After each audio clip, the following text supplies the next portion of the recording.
gede Tidak mau Pak Pipi. nggak mau Ya, tahu gimana bagi.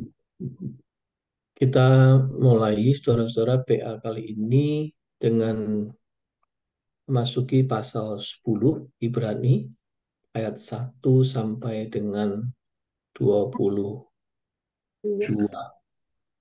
Ibrani pasal 10 ayat 1 sampai dengan 22.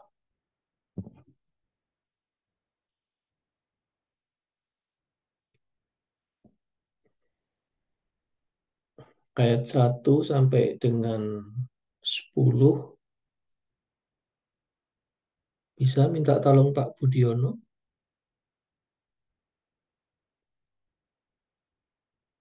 Ayat 11 sampai 22 minta tolong Christian.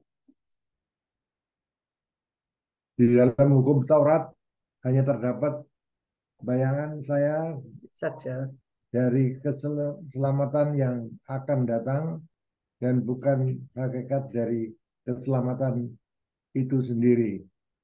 Karena itu dengan korban yang sama yang setiap tahun terus-menerus dipersembahkan, hukum Taurat tidak mungkin menyempurnakan mereka yang datang mengambil bagian di dalamnya. Dan jika hal itu mungkin, pasti orang tidak mempersembahkan korban lagi, sebab mereka yang melakukan ibadah itu tidak sadar lagi akan dosa setelah disucikan sekali untuk selama-lamanya. Tetapi justru oleh korban-korban itu setiap tahun orang diperingatkan akan adanya dosa, sebab tidak mungkin darah lembu jantan atau darah domba jantan menghapuskan dosa. Karena itu ketika ia masuk ke dunia, ia berkata, korban dan persembahan tidak mungkin dikehendaki, tetapi engkau telah menyediakan tubuh bagimu. Bagiku. Kepada korban bakaran dan korban penghapus dosa mungkin tidak berkenan. Lalu aku berkata, sungguh aku datang dalam gulungan kitab, dan kitab ada tertulis tentang aku untuk melakukan kehendakmu di ya Allahku. Di atas ia berkata, korban dan persembahan, korban bakaran dan korban penghapus dosa tidak engkau kehendaki dan engkau tidak berkenan kepadanya, meskipun persembahan menurut hukum Taurat. Dan kemudian katanya, sungguh aku datang untuk melakukan kehendakmu. Yang pertama ia hapuskan supaya menegakkan yang kedua. Dan karena kehendaknya itulah kita telah dikuduskan satu kali untuk selama-lamanya oleh persembahan tubuh Yesus Kristus. Selanjutnya, setiap imam melakukan tiap-tiap hari pelayanannya dan berulang-ulang mempersembahkan korban yang sama sekali tidak dapat menghapuskan dosa. Tetapi ia, setelah mempersembahkan hanya satu korban saja karena dosa, ia duduk untuk selama-lamanya di sebelah kanan Allah. Dan sekarang ia hanya menantikan saatnya, di mana musuh-musuhnya akan dijadikan tumpuan kakinya. Sebab oleh satu korban saja, ia telah menyempurnakan untuk selama-lamanya mereka yang ia kuduskan. Dan tentang hal itu, Roh Kudus juga memberi kesaksian kepada kita. Sebab setelah ia berfirman, inilah perjanjian yang akan kuadakan dengan mereka sesudah waktu itu. Ia berfirman pula, Aku akan menaruh hukumku di dalam hati mereka dan menuliskannya dalam akal budi mereka. Dan aku tidak lagi mengingat dosa-dosa dan kesalahan mereka. Jadi apabila untuk semuanya itu ada pengampunan, tidak perlu lagi dipersembahkan korban karena dosa. Jadi, saudara-saudara, oleh darah Yesus, kita sekarang penuh keberanian dapat masuk ke dalam tempat kudus.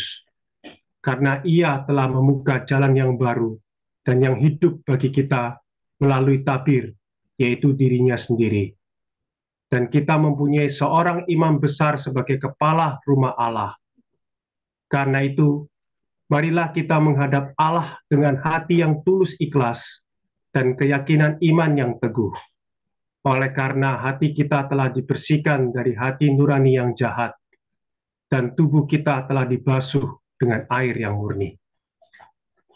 Ya, terima kasih Pak Budiono dan Christian. Sama-sama, Abi.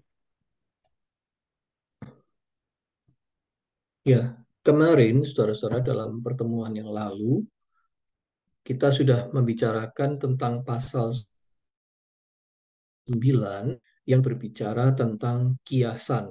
Ya. Dua kiasan, yaitu kiasan kemah atau kemah suci dan kiasan darah atau darah Yesus.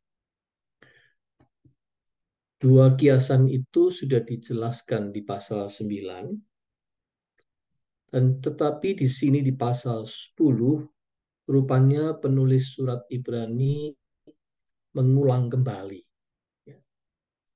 Mengapa dia mengulang kembali gagasan mengenai kiasan ini? Sebab pesan yang dia sampaikan itu adalah dalam hal ini bagian yang sensitif bagi agama Yahudi. Penulis surat Ibrani tahu bahwa apa yang dia sampaikan itu titik sensi, bagian sensitif bagi agama Yahudi, yaitu ketika dia menegaskan tentang tidak berlakunya lagi sistem peribadahan Yudaisme. Sudah tidak berlaku lagi sistem imamat perjanjian lama itu. Nah, tentu saja ini bagian yang sensitif ya buat orang-orang Yahudi. Apalagi waktu itu ada fakta ditunjang oleh fakta yang tragis yang dialami oleh orang Yahudi pada waktu itu, yakni bait Allah itu hancur atau runtuh pada tahun 70 Masehi. Jadi itu menambah. Jadi kalau disentuh bagian tentang ibadah imamat itu dianggap sudah tidak berlaku lagi, apalagi bait suci mereka memang kemudian hancur, nah itu tentu bagian yang sensitif untuk mereka. Oleh karena itu, penulis surat Ibrani di sini terkesan dia mengulang-ulang gagasan yang dia mau sampaikan supaya menghindari, mungkin maksudnya dia untuk menghindari kesalah pengertian. Nah, di titik sensitif ini, penulis surat Ibrani dengan halus menekankan dua hal.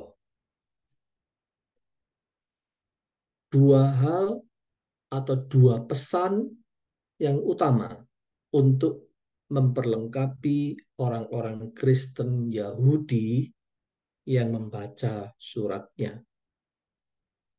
Orang-orang yang sedang bergumul untuk tetap setia ikut Yesus atau kembali kepada kepercayaan mereka yang sebelumnya, yaitu Yudaisme.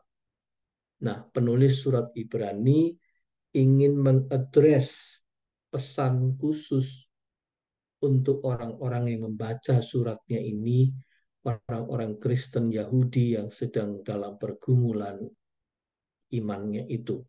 Nah, ada dua pesan. Yang pertama, saudara-saudara, dia hendak mengatakan bahwa tidak berlakunya sistem perjanjian lama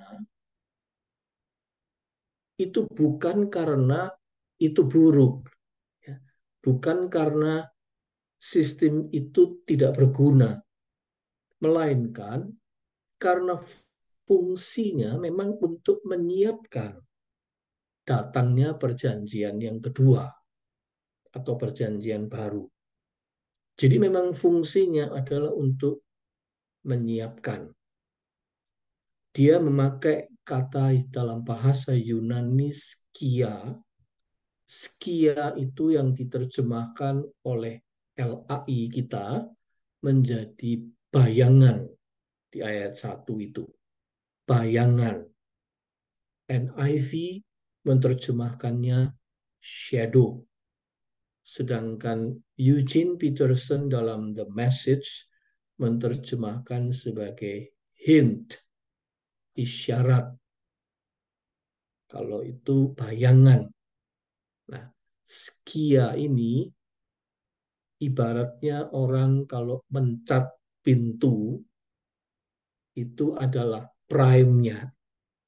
Belum cat yang sebenarnya, tapi cat prime-nya. Atau kalau ibarat orang melukis, itu adalah sketsanya. Jadi sesudah itu, di atas sketsa, baru dikerjakan lukisan yang sebenarnya. Barulah dicat sampai jadi di atas sketsa itu. Nah, kalau itu sudah dikerjakan, lukisan itu sudah jadi, maka lenyaplah sketsanya, bukan? Dalam kenyataan seperti itu. Karena sketsa itu sudah berubah menjadi lukisan yang lengkap dengan warna-warni yang sebenarnya. Nah, kata skia itu, bayangan itu, sketsa itu, oleh penulis surat Ibrani dipakai untuk menjelaskan itulah perjanjian pertama atau perjanjian lama. Dia hanya seperti sketsa yang memberi bayangan tentang yang sebenarnya.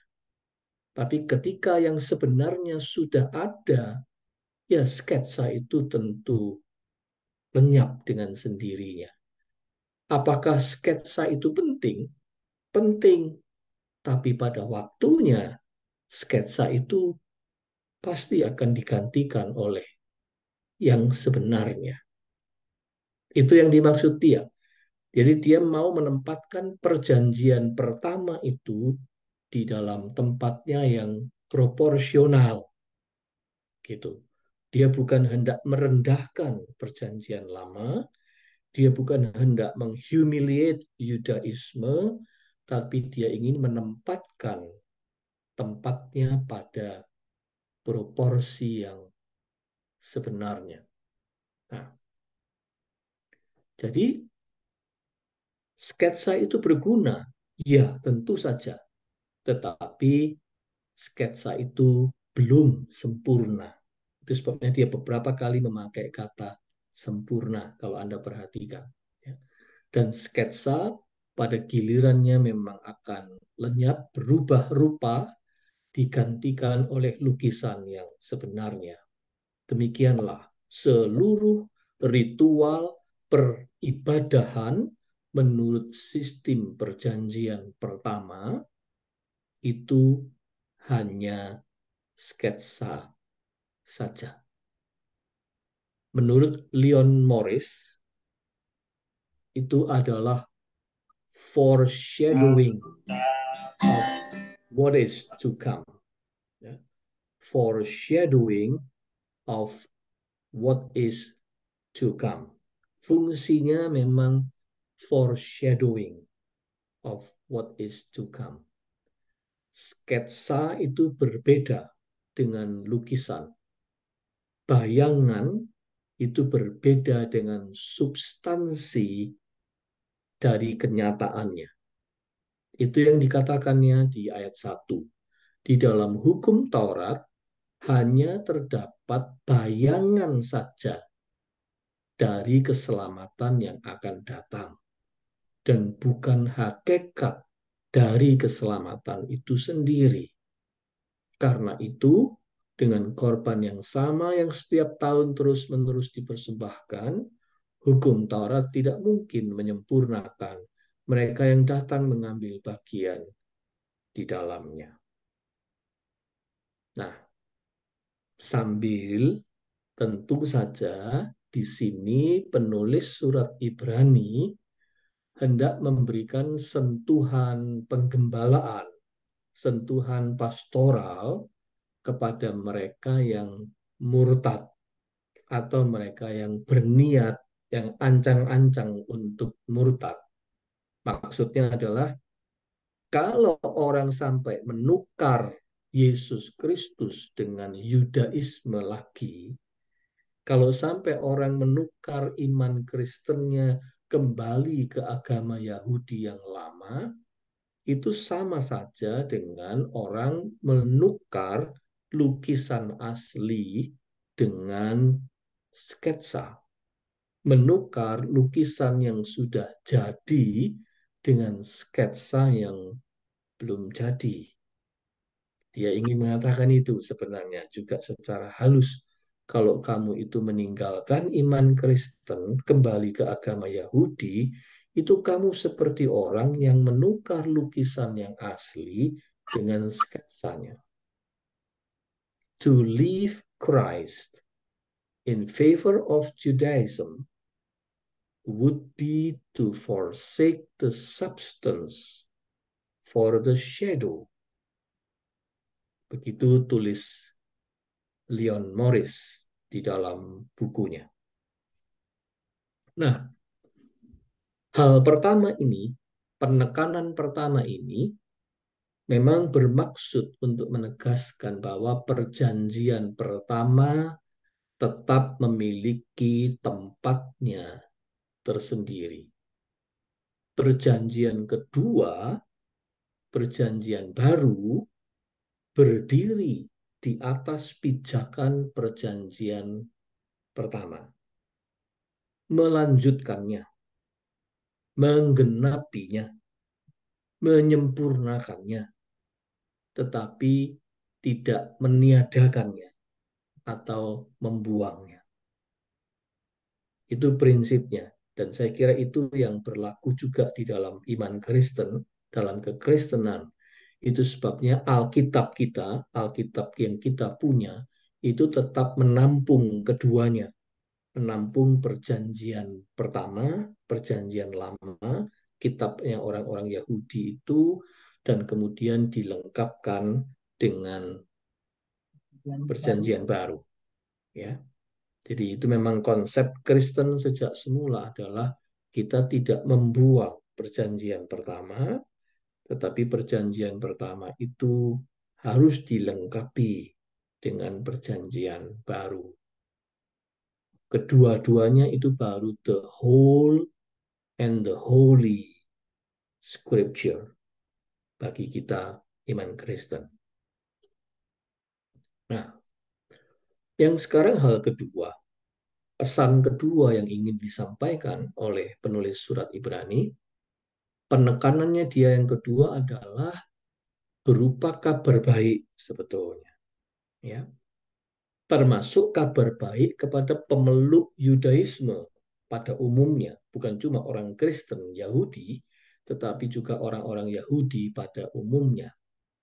Kabar baik bahwa ibadah kita ini sekarang tidak lagi bergantung pada material-material bayangan, sketsa.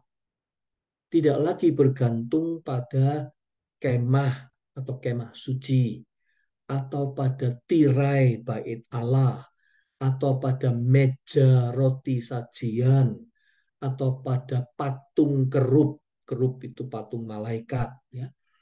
atau bergantung pada tabut perjanjian di ark itu, atau bergantung pada peralatan-peralatan ibadah, atau bergantung kepada mezbah, atau bergantung kepada hewan-hewan kurban, bahkan bergantung pada sebuah gedung megah yang bernama Bait Suci.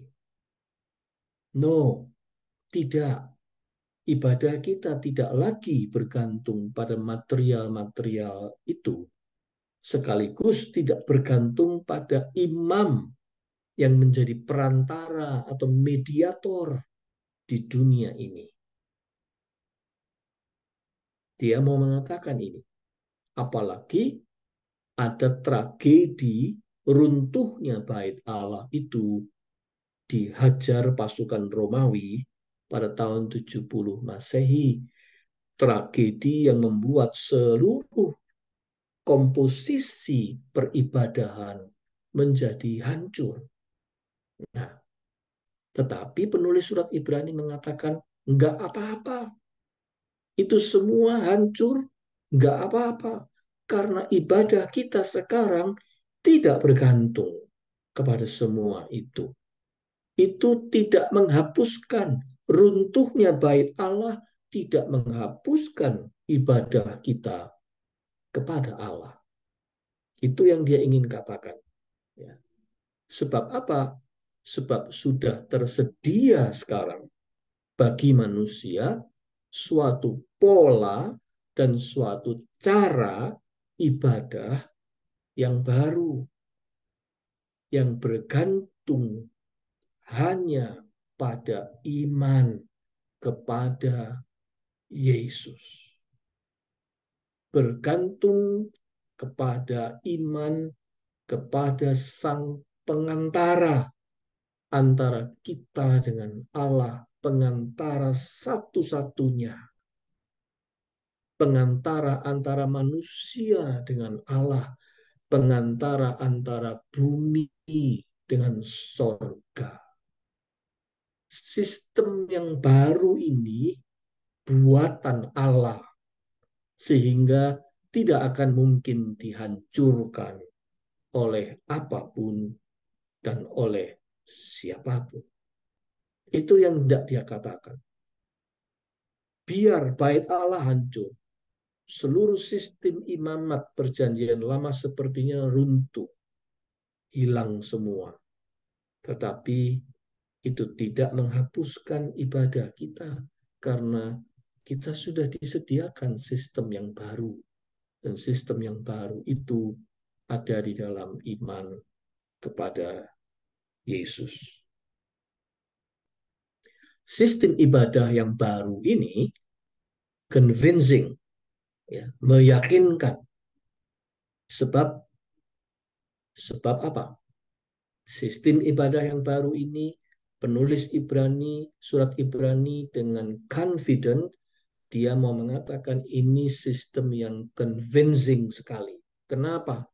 Karena dia menyelesaikan dengan tuntas persoalan utama yang mengganjal hubungan antara Allah dengan manusia. Persoalan utama itu namanya dosa, sin. Yang membuat sistem perjanjian pertama atau perjanjian lama itu begitu rumit, penuh persyaratan ritual ini dan itu, dan harus dilaksanakan terus secara berulang-ulang seperti tidak ada habisnya. Itu adalah demi supaya ganjalan ini bisa diatasi. Dosa ini bisa disiasati. Tapi ternyata itu juga tidak pernah bisa menyelesaikannya dengan tuntas. Itu sebabnya ayat 11 berkata, selanjutnya setiap imam melakukan tiap-tiap hari pelayanannya dan berulang-ulang mempersembahkan korban yang sama sekali tidak dapat menghapuskan dosa. Nggak bisa menuntaskannya. Itu maksud penulis surat Ibrani. Sistem perjanjian pertama yang sangat rumit itu tidak bisa menuntaskan persoalan dosa. Mengapa? Sebab sekali lagi dia hendak mengatakan karena semua itu baru bayangannya. Karena semua itu baru sketsanya, bukan kurban yang sebenarnya dikehendaki Allah. Semua kurban hewan-hewan dan sistem imamat dalam semua sistem kurban dalam perjanjian pertama itu cuma sketsa dan itu bukan sebenarnya kurban yang dikehendaki oleh Allah. Di dalam ayat 5 sampai 7 penulis surat Ibrani mengutip kitab Mazmur pasal 40 ayat 7 dan 9 sampai 9 menurut versi Septuaginta ya. Jadi memang agak beda dengan perjanjian lama yang kita baca sekarang. Itu Septuaginta itu adalah kitab perjanjian lama dalam terjemahan Yunani pada waktu itu. Nah, dia mengutip dari Septuaginta Mazmur 40 ayat 7 sampai 9 untuk memberi landasan biblical tentang kebenaran yang dia mau katakan. Karena itu, ketika ia masuk ke dunia, ia berkata, korban dan persembahan tidak engkau kehendaki, tetapi engkau telah menyediakan tubuh bagiku. Kepada korban bakaran dan korban penghapus dosa engkau tidak berkenan. Lalu aku berkata, sungguh aku datang dalam gulungan kitab ada tertulis tentang aku untuk melakukan kehendak-Mu, ya Allahku. Aku yang diberi besar di sini oleh LAI itu adalah untuk menjelaskan Yesus. Jadi penulis surat Ibrani menerapkan Mazmur itu kepada Yesus secara langsung. Di situ Yesus mengatakan seperti gambaran yang dikatakan oleh pemazmur bahwa kurban bakaran tidak dikehendaki Allah. Allah menghendaki kurban yang lain. Dan Yesus datang untuk melakukan kehendak Allah itu. Jadi penulis surat Ibrani hendak mengatakan bahwa Yesuslah yang akhirnya melaksanakan apa yang dikehendaki Allah untuk menuntaskan persoalan dosa. Allah menghendaki tuntasnya persoalan dosa itu dengan kurban yang dapat menghapuskan dosa itu satu kali untuk selama-lamanya. Once for all. Dan yang bisa memenuhi persyaratan untuk kurban seperti itu hanyalah anak Allah, the Son of God sendiri, yaitu Yesus Kristus. Jadi, Yesus itu datang ke dunia ini memang untuk tujuan itu, melakukan kehendak Allah. Ya, Yesus itu datang menurut penulis surat Ibrani tujuannya adalah untuk melakukan kehendak Allah, yaitu menjadi kurban yang memenuhi syarat untuk penebusan dosa satu kali untuk selama-lamanya. Sebab itu yang dimaui Allah. Nah, itu sebabnya disebut di ayat 8 dan 9. Di atas ia berkata, korban dan persembahan, korban bakaran dan korban penghapus dosa tidak engkau kehendaki, dan engkau tidak berkenan kepadanya, meskipun dipersembahkan menurut hukum Taurat.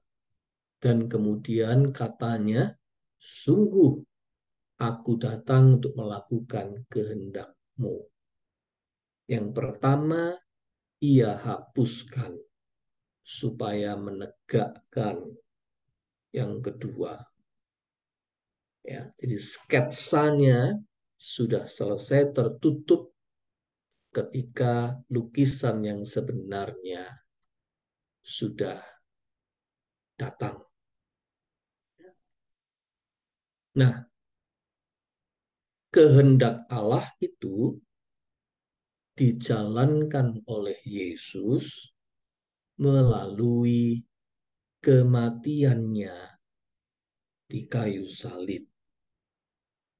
Dia mempersembahkan tubuhnya.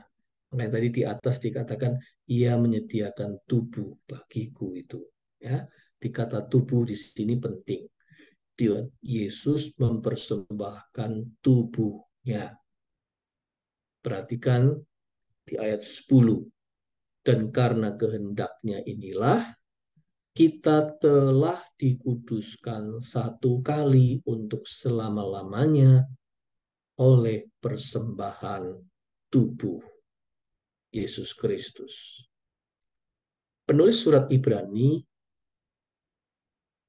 tidak pernah menyebut salib atau penyaliban Yesus.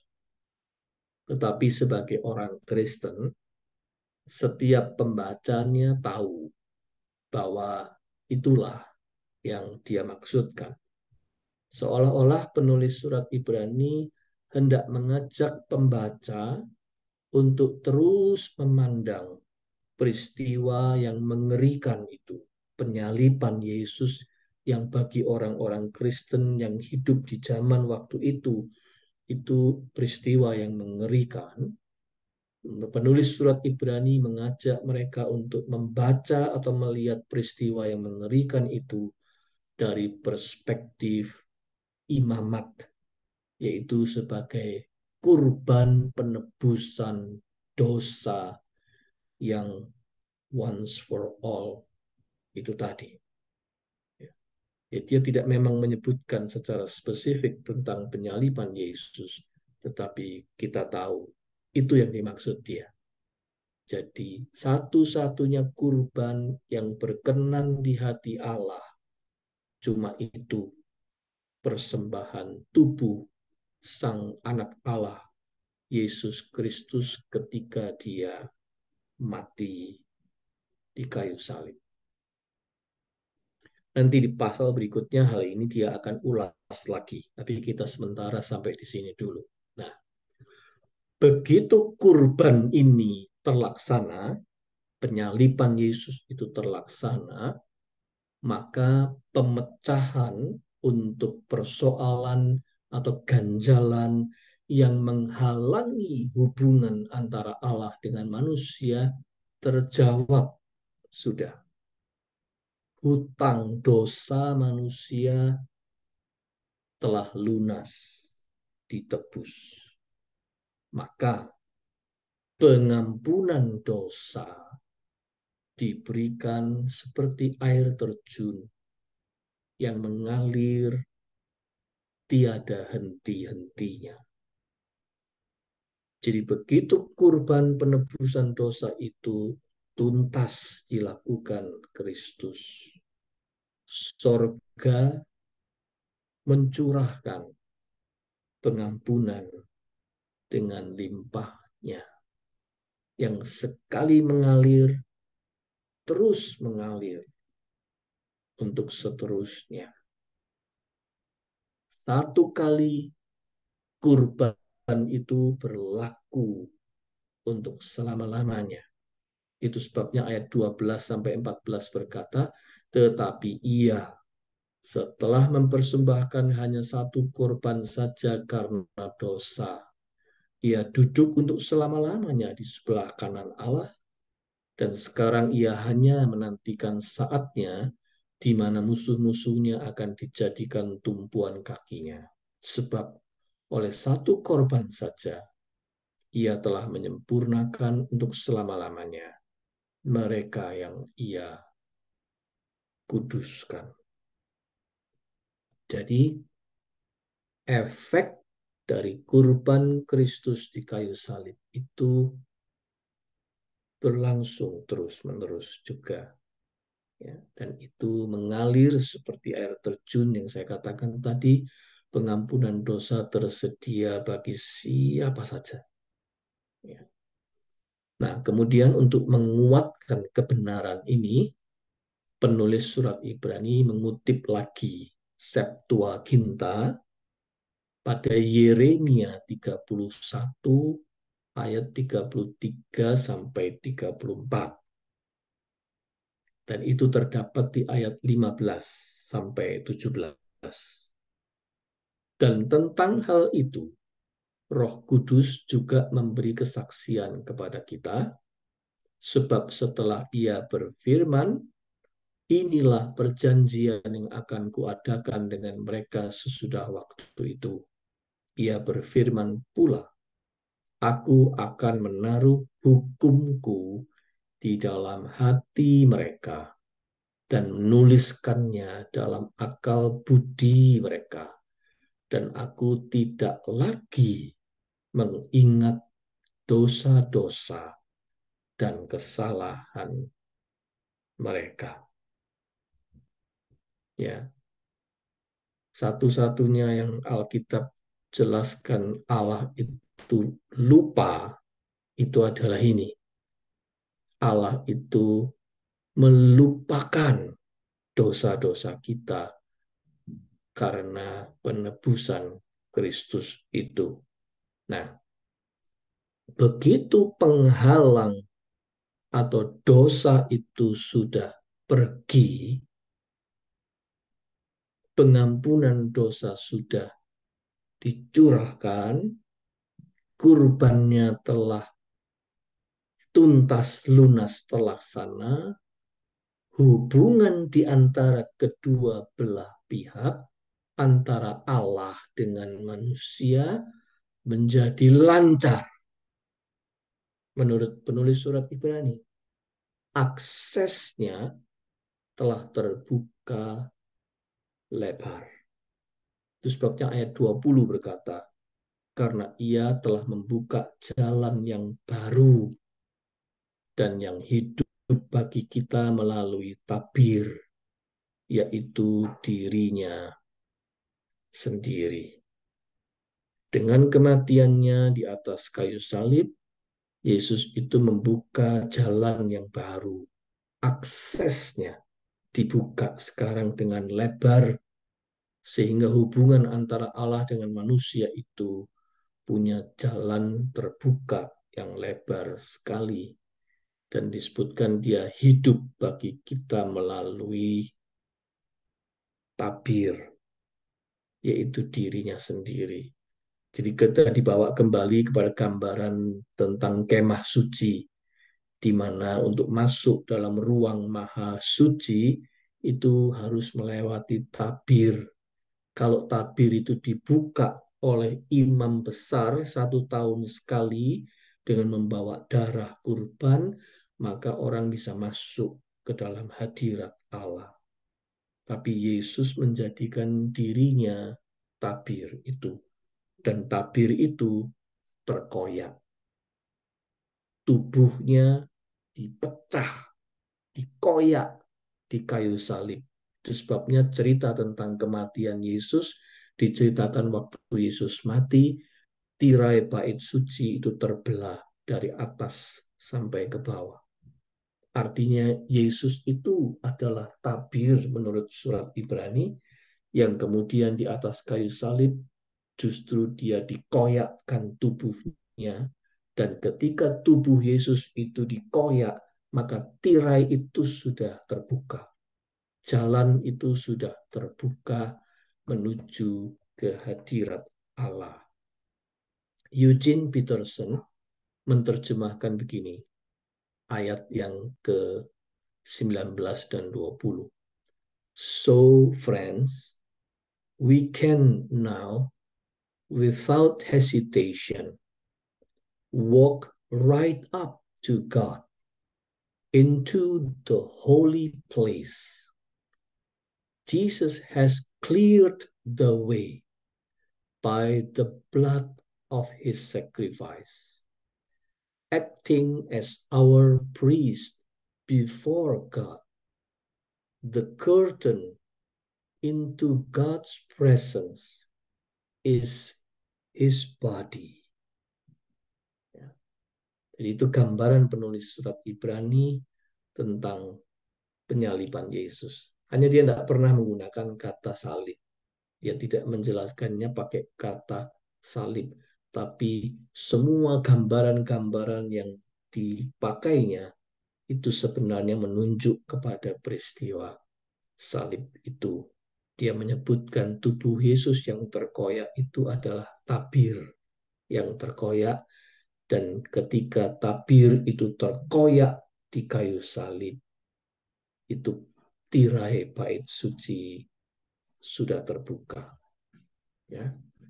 Nah, artinya akses menuju Allah sekarang terbuka lebar, dan akses itu begitu lancarnya sehingga Allah meletakkan hukum-hukumnya atau menuliskan firman-Nya langsung di hati manusia. Itu yang dikatakan tadi di dalam pengutipan Yeremia tadi. Jadi dalam hal ini, saudara-saudara, kita teringat pada teologi atau pengajaran dari Rasul Paulus. Ya. Terutama kita bisa bandingkan dengan 2 Korintus 3 ayat 6 sampai 11, atau juga dengan PA kita yang dulu tentang surat Efesus. Kalau Anda masih ingat, itu kita bicara banyak tentang penebusan dan tentang akses yang terbuka itu. Jadi dalam hal ini teologi penulis surat Ibrani sama dengan Rasul Paulus, sehingga bisa dimengerti dulu sekali pernah diyakini bahwa penulis surat Ibrani ini tidak lain adalah Paulus juga. Ya, dulu diyakini seperti itu, tetapi seiring dengan perkembangan dalam ilmu tafsir, ada terlalu banyak faktor yang menentang dugaan tersebut, sehingga sekarang tidak lagi disebut penulis surat Ibrani itu adalah Rasul Paulus, tetapi anonim, kita tidak tahu siapa orangnya. Tetapi dalam hal teologinya, pada titik tertentu kita melihat keserupaan atau kemiripan yang besar. Walaupun disampaikan dengan gaya bahasa, disampaikan dengan perspektif dan angle yang berbeda. Ya, tetapi sebenarnya dia mau mengatakan tentang the truth yang sama, yaitu bahwa Yesus membuka akses antara surga dengan bumi, dan akses itu adalah akses yang langsung. Kurban Yesus itu membuat akses dari dan menuju sorga, jalur 2 arah ya ini, dari dan menuju sorga, aksesnya itu disederhanakan begitu rupa, sehingga tersedia jalur, istilah saya ya, jalur cepat. Jalur cepat ini namanya jalur hati. Sudah tidak pakai yang lain-lain macam-macam. Ya, semua perangkat-perangkat peribadahan apapun disimpelkan oleh kurban Yesus. Jalur antara manusia dengan Allah itu namanya jalur cepat yang disebut jalur hati. Allah dari surga langsung ke hati manusia, bahkan dia menulis firman-Nya di hati manusia. Manusia menghadap Allah langsung dari hatinya. Kalau hatinya mencari Allah, hatinya menyebut nama Tuhan, dia sudah langsung mengakses Allah. Itu maksudnya. Jadi jalur dari maupun menuju surga menjadi sangat lancar oleh karena penebusan Kristus. Karena kurban Kristus yang satu kali untuk selama-lamanya.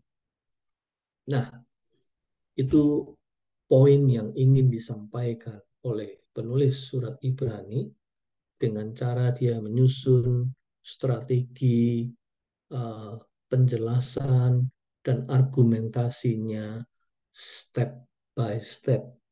Dan dia melewati titik-titik sensitif. Karena waktu itu dia harus berurusan dengan Yudaisme.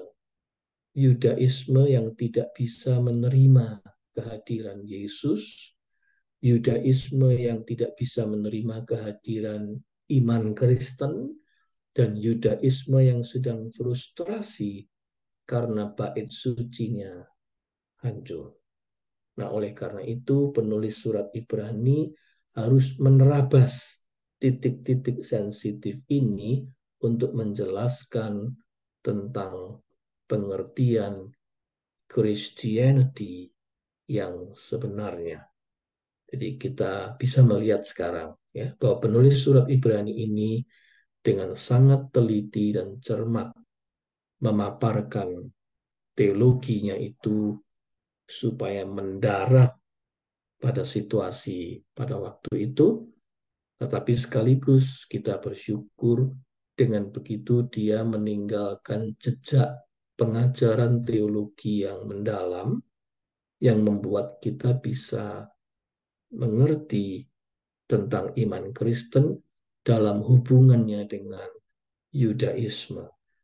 Membuat kita bisa mengerti tempatnya perjanjian lama dan tempatnya perjanjian baru di dalam kekristenan kita sekarang.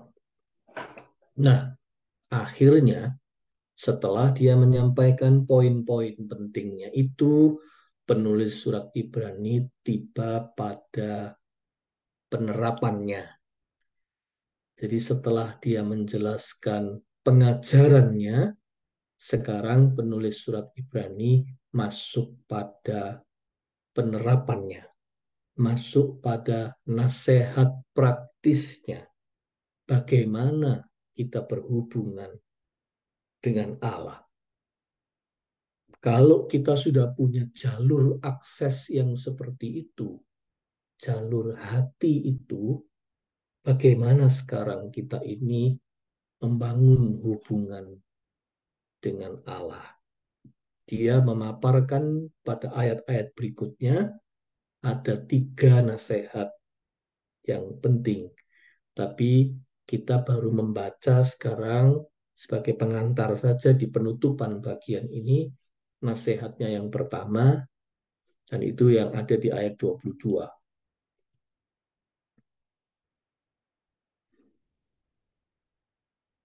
Jadi saudara-saudara, oleh darah Yesus, kita sekarang penuh keberanian dapat masuk ke dalam tempat kudus. Itu kira-kira dia menutup poinnya, kesimpulannya ke situ kan. Jadi saudara-saudara, oleh darah Yesus kita sekarang penuh keberanian dapat masuk ke dalam hadirat Allah. Karena itu, nah ini nasihatnya dia. Yang pertama, marilah kita menghadap Allah dengan hati yang tulus ikhlas dan keyakinan iman yang teguh. Oleh karena hati kita telah dibersihkan dari hati nurani yang jahat dan tubuh kita telah dibasuh dengan air yang murni. Di sini dia menyinggung tentang pembaptisan tentu saja, ya. Jadi hati yang telah dibersihkan dengan darah Yesus itu, tubuh kita dibasuh dengan air baptisan, itu pertanda bahwa kita telah disucikan dari dosa. Berdasarkan itu, punyailah confidence untuk kamu masuk dalam hadirat Allah, berhubungan dengan Allah, bukan dengan mengandalkan jasa dan kebaikan diri, bukan mengandalkan prestasi-prestasi kita, bukan mengandalkan kebaikan-kebaikan dan amal baik kita, tetapi kita datang dengan penuh keberanian bahwa kita ini suci, disucikan oleh darah Yesus. Itu modal satu-satunya untuk kita menghadap Allah. Dan itulah yang disebut sebagai faith, iman. Itu nasihat penulis surat Ibrani yang pertama, supaya kita menghadap Allah dengan iman. Oke, saya berhenti sampai di sini. Bagian nasihat ini masih akan berlangsung lanjut.